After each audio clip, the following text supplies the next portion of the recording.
am Danelle Giffen. Brianne Naderhood. I was downstairs on Sunday evening when I received my healing miracle. On Sunday night, I knew that Danelle was believing for her gallbladder to be healed. We had talked about if you were downstairs or if you were serving in any helps ministry receiving your miracle, and I had stated that I needed a miracle for my gallbladder. I was having a hard time eating, drinking, all the things, and I was just really in need of a miracle so that my life could get back to some sort of normal. And then as he was dismissing us, he just said, raise your hands and receive if you are dealing with a gallbladder issue. And in my mind, I was like, there was like no formal altar call. And I was like, one or two things. I could text her and she's not gonna get it because she's in the basement. Or I can lift my hand and say, Lord, I received this healing anointing, let me be a vessel. And I just ran out the door and down the stairs and said, hey, he just said, if you're dealing with gallbladder issues, raise your hand and receive it. And she told me to raise my hands because she had the anointing for my healing, and she prayed over me. In the midst of class, and there's toddlers and kids and popcorn on the floor, and I laid my hands on her and I said, Lord, I thank you for this healing anointing that, Tony has declared, raise your hand, receive your healing. And so I just prayed for her by faith, and I prayed that she would be healed. And then instantly afterwards, I went into the kitchen and ate some of their soup.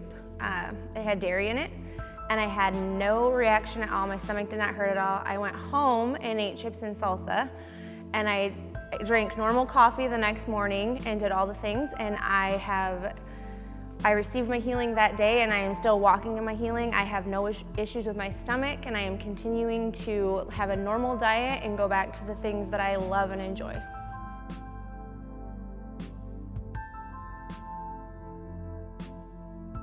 If you're serving in a ministry while you're here, God will still give you your miracle. I know it can be disheartening, and you want to be up here and you want to be in the services and you want to get everything out of it. But when you're downstairs, God hasn't forgot you. You're still going to get your miracle, and He can still bless you no matter where you're at in the church, whether you are downstairs, upstairs, on the security team, on media, or working in the sound booth. He knows what you need, and He can reach you no matter where you are. And I assured my team, I asked all of them, what are you believing God for? Is there anything you need healing for? Is there anything that we as a team can be listening for? Because I didn't want anybody to miss out on their miracle. And I think sometimes we feel like if we're not present in service that God doesn't see us, but God very well knows where we are, and God sees our needs, and God meets our needs, even if it's not in service itself. That I fully believe that every single person who was believing for something was going to receive that weekend. I would definitely tell my friends and family to come, and that God is not any respecter of persons. If He can do a miracle in my life, He can do a miracle in your life too. So I would definitely recommend coming, expecting and believing that God has your miracle waiting for you.